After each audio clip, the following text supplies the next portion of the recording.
The way you're explaining it to me, you're making it seem like it was an accident. No, it wasn't So was it an accident or not? I just don't know what she wants. Like, she's spreading her legs at me. Like, what do you want me to do? And like, she's spreading her whole at me, like at least 4 or 5 times. What is wrong with you? All right, so this is a life case, honestly. All right, everyone. Today we've got Judge Perkins going head-to-head with yet another sovereign citizen who somehow believes he's exempt from the law. Do these guys genuinely think they've discovered some hidden legal loophole that lets them opt out of the justice system? What's even crazier is that this guy actually sounds pretty intelligent, so I have no clue how he fell for this sovereign citizen nonsense. Like, do people just wake up one day and decide, yep, I'm going to challenge a judge using a script I found in a shady Facebook group? Let me know your thoughts, because this is about to get chaotic. Let's jump in and watch as Judge Perkins delivers a much-needed reality check on why simply following the law is always the smarter choice. Have parties announced for the record for the state? Brittany Mitchell for the state. Defense? Jason Goss for Mr. Villamel. And are you Mr. Villamel? Yes. Are you going to have to speak up so I can hear? Yes. Counsel, have you received all the discovery and did you review it with your client? Yes, Your Honor. Court will find that the state is in compliance with discovery. Mr. Villamel, I'm showing you what's entitled True Bill of Indictment. Did you review that with your attorney? Did you understand it? Yes. Counsel, do you waive the reading of the indictment? Yes, Your Honor. State, are you proceeding on the indictment as presented? Your Honor, we are proceeding on count 3 and waiving counts 1 and 2. Any objections? No, Your Honor. Yes. Did you understand you're charged with the offense of aggravated sexual assault of a child? That's a first-degree felony. The range of punishment is anywhere from 5 to 99 years in prison and life and up to $10,000 fine. Did you understand? Yes. If you have a plea bargain agreement with the state, the court does not have to follow your plea. If for any reason the court does not follow your plea and gives you more than you bargained for, did you understand by entering this plea bargain agreement you were giving up those rights? Yes, Your Honor. And did you intend to give up those rights and enter into a plea in this case? Yes, Your Honor. Counsel, has your client been able to provide you with any defenses? Yes, Your Honor. Do you believe he has a rational as well as a factual understanding of the charges against him? Yes, Your Honor. Do you believe he's currently competent and was legally sane at the time of the offense? Yes, Your Honor. No. Counsel, has your client had a chance to confer with an immigration attorney? I have conferred with an immigration attorney. I have informed him that a plea to this is, he's actually a permanent resident. A plea to this would be a certain denial of future permanent residency and deportation after serving a prison sentence, which is what he's pleading to. All right. Mr. Vial, did your counsel advise you of the consequences of pleading no contest or guilty in the application of federal immigration law? What was that again? Sorry. I said, did your attorney advise you of the consequences of entering a plea in this cause number, either no contest or Yes. guilty, and how that applies to federal immigration law? Yes, Your Honor. Did that advice include possible consequences such as deportation, exclusion from the United States, or the denial of naturalization? Yes, Your Honor. Do you understand the consequences of that the defendant has knowingly and voluntarily waived his right to jury trial? Showing you the plea bargain page, did you review that with your attorney? Did you understand it? Sure. According to the plea, you're pleading on count 3. Punishment is to be assessed at 15 years in the prison. There are no applications. There's to be no contact with the complainants, and there's Chapter 62 compliance. Did you understand? Yes, Your Honor. All right. Here's my question, because I see that affirmative finding of family violence has been crossed through. Is this Exactly. complainant his relative or not? Yes. Okay. Yes. All right. Did you understand that to be the plea? Yes, Your Honor. Defense, is that the plea? Yes, Your Honor. State, is that the plea? Yes. Showing you what's entitled waiver of appeal paragraph. Did you review that paragraph with your attorney? Did you understand it? Did you sign it in both places? Yes, Your Honor. Did you understand by signing that you're waiving your right to appeal? The only items that can be appealed are written pre. State, any evidence to support the defendant's plea? I know we offer State's Exhibit number 1 and all attachments. Okay. Showing you what's entitled waiving consent to stipulation of testimony and stipulations. Did you review that document with your attorney? Did you understand it? Did you sign it in all the appropriate places? Yes, Your Honor. Again, did you understand you have a right to jury trial, a right for you or your attorney to cross-examine and confront any witnesses the state would call in the right to remain silent? Yes, Your Honor. Did you understand that today the state will be presenting evidence in the form of witnesses' statements and police reports, but most importantly, there will be no live testimony? Did you understand? Yes, Your Honor. Court will find that the defendant has knowingly and voluntarily waived and consented to stipulation of testimony and stipulations. Court will accept into evidence states exhibits 1 and attachments. Court has reviewed the same. The court will find there is sufficient evidence to find you guilty. Oh man, it's one thing to be a sovereign citizen and make a fool of yourself in court, but thinking you'll win by being outright rude, that's a whole new level of delusion. Like seriously, Judge Perkins is the one deciding your fate, and your master plan is to act like an entitled brat. That's like walking into a job interview and immediately roasting the CEO's outfit. What outcome were you expecting? A raise? This guy is practically speed-running his way to jail with zero self-awareness. I can't help but wonder if he actually thinks he's in some kind of video game where being disrespectful unlocks special privileges. Spoiler alert, it absolutely does not. What he has pled to is a single count of a single time of sexual assault of a child, which is aggravated sexual assault of a child. He has agreed to do this early on in his process. He is not contesting his guilt, and he is not contesting what's going on. He's agreed to go to prison, and 15 years is a substantial amount of time. State, why should I accept this agreement? Your Honor, the child is very young. She's in therapy right now. I discussed it with the mother, and this is there is a desire to get closure early on in this case, Your Honor. So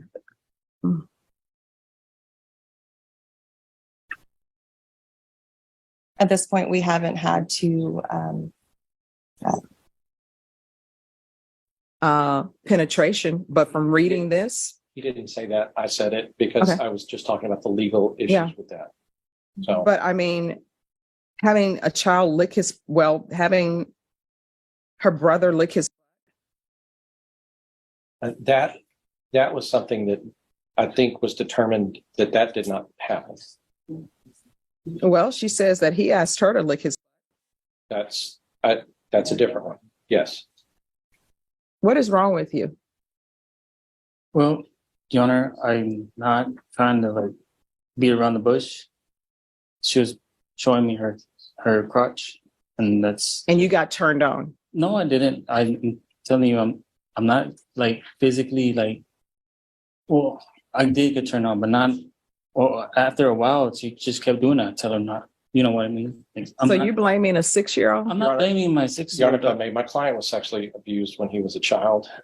Bender almost certainly be deported. He'll never live. He's been in this country since he was 2 years old. He will never live in this country again legally, and he will. So he's being released after he does his time, released to go somewhere else and deal with his trauma that may result in him and some other child. Well, he has what he is hoping to do is, as you know, the TDCJ system offers a pretty comprehensive sex offender counseling and treatment, and of course, you know, he will at some point be wanting to go on parole.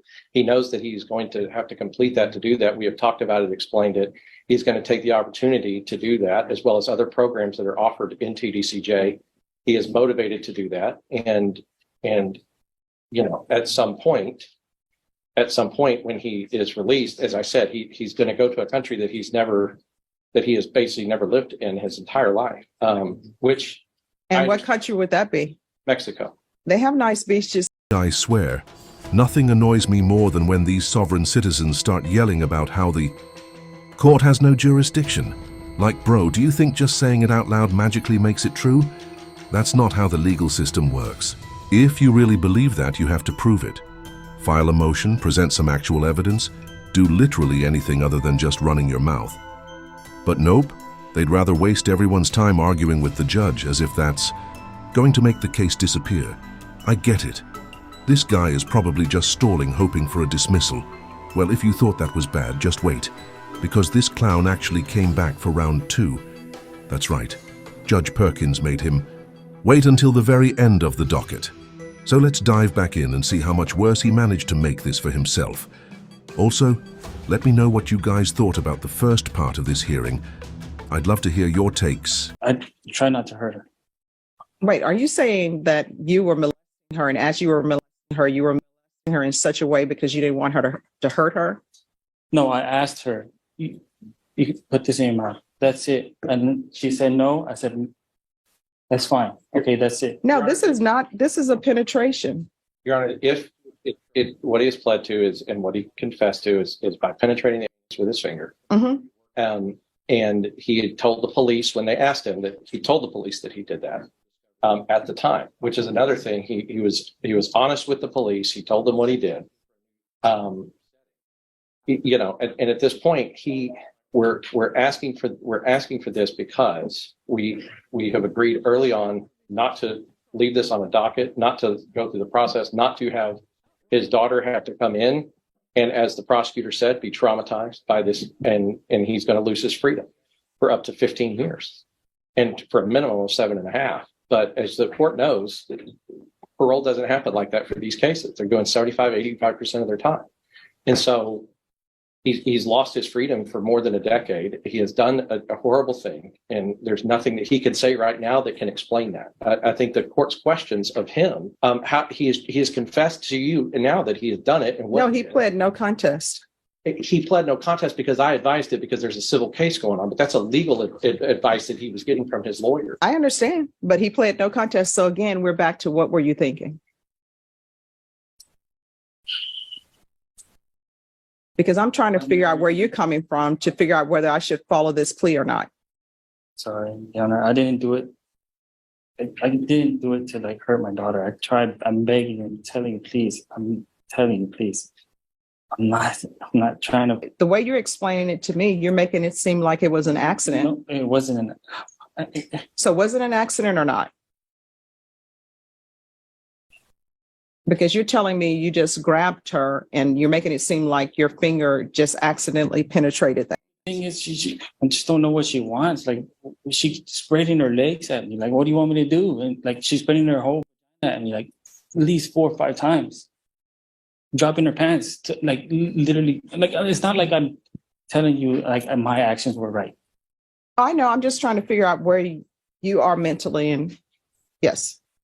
So if I grab my daughter's and I throw her on the bed and I didn't like forcefully sleep. The law isn't rocket science, if you want. To file a motion in Michigan, you have to do it the right way. That means drafting it properly, following the court's formatting rules, filing it with the correct court, and most importantly, serving a copy to the other party, which, surprise, this guy didn't do. You can't just drop it off at the clerk's office and expect them to handle the rest like your personal assistant. There's usually a filing fee, and if a hearing is required, you have to schedule it. Skip those steps, and guess what? Your motion doesn't exist. That's exactly why Judge Perkins isn't having it. The court isn't here to clean up your mess. It's your responsibility to make sure everything is done correctly. And honestly, if you can't figure that out, maybe just hire a lawyer instead of wasting everyone's time. It's really not that hard. Your Honor, at the time he told police officers that he had put his finger inside of her. So it wasn't accidental. Am I right in assuming that? He did not tell the police officers it was accidental. I don't think that he's trying to communicate that to the court. All of those things that we have for people who are charged and people who are convicted of this, all of those things we're doing here. He's going to the penitentiary. He's going to be a registered sex offender for the rest of his life. All of those things are what's happening in this situation for people who have this apparent or this abhorrent behavior. He's obviously injured this child, and he understands that. He's signing for 15 years to go to prison because of what he's done. All right. So this is a life case, honestly. So State, you want to explain to me why the court should follow this 15 years? Your Honor, this was done, having been in this position, I have seen these cases that languished for 4, 5, 6 years. And I had discussion with the mother, and the benefit of the child was to get this done, have no right to appeal, so the child could move on. If y'all want to reconfirm on that, you can. Okay. All right. Your Honor, 2 things. Yes. I'm set in jury trial in County Court 13. They're starting to pick the jury now. Oh, tell them you're in felony court. I'll call County Court 13. It's Judge Skinner. It's County Court 13 impact. I'll call them. So if you all want to confer and see if he's willing to accept 20 years. I can't talk to my client about something like this in the matter of a few minutes. I mean, this is something that we just asked for a reset. If that's what the court is asking us to do, it puts too much pressure on the attorney-client relationship for me to talk to him in the box about a complete reworking of this plea bargain. I spent hours with him in the jail, going over discovery, doing all this stuff, and this is. I'm asking for a new setting. All right, Ms. Ferguson, recall this for tomorrow. Okay. On this case, Judge, the last we were here, the court declined to follow the plea, offered the client 20 years.